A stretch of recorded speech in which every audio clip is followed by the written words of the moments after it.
नमस्कार दर्शक बंधु मु आपण मानक स्वागत करुच्ची आमर यूट्यूब चैनल अपडेट ओडिशा को आज वीडियो माध्यम रे मु आपण मानक जणाबी रत्न भंडार खोलिया परे श्री मोहन चरण माझी प्रथम प्रतिक्रिया कौन से विषय आज वीडियो जणाबी। तो चलतु आज वीडियो को आरंभ करबा एवं रत्न भंडार खोलिया परे मोहन चरण माझी प्रतिक्रिया कौन से विषय डिटेल्स से जाननेबा। आज होती पवित्र बाहुड़ यात्रा। तो सर्वप्रथम आप समस्त को पवित्र बाहुड़ यात्रा उपलक्षे हार्दिक अभिनंदन एवं शुभेच्छा।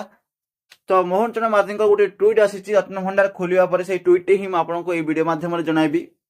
श्री मोहन चरण माझी कहते ट्वीट माध्यम जय जगन्नाथ। दीर्घ 46 वर्ष पर आज महाप्रभु श्री जगन्नाथ रत्न भंडार खोल जाइए। महाप्रभु रत्न भंडार सुरक्षा और बहुमूल्य रत्न अलंकार सुरक्षा प्रसंग में ओडिशार लोक अनेक वर्ष है चाह रही। आज एने प्रथम स्वप्नर काम महाप्रभु आशीर्वाद सुरुखुरु संपन्न होती। महाप्रभु आशीर्वाद नथिले यह संभव होई नथा बोली मध्य कहते। आज दिन तमाम सारा ओडिशावासी जो भली सरकार पदक्षेप को समर्थन करिसेंती आम सरकार ओडिशावासी पाखे ऋणी बोली कहते।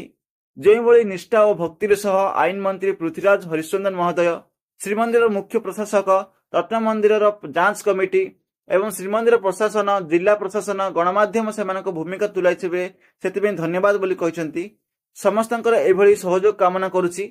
महाप्रभु श्री जगन्नाथ चरण में आम सरकार समर्पित बोली कहते एवं रत्न भंडार सुरक्षा पर आम सरकार प्रतिश्रुतिबद्ध बोली ट्वीट माध्यम जनाई।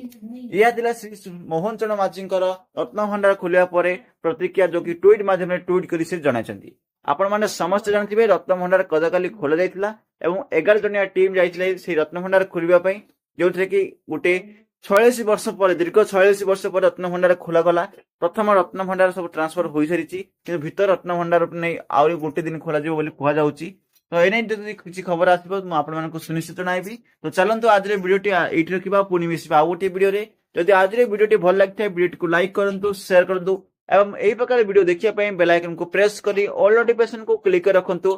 ताहले आगामी वीडियो नोटिफिकेशन आपनका पाखक सुनिश्चित मिल पारिबो। तो चलतु आज वीडियोटी ये रखा पुणी मिसा आउ गोटे वीडियो आउ गोटे टॉपिक को नहीं से विदाय दिंतु। जय हिंद, वंदे मातरम।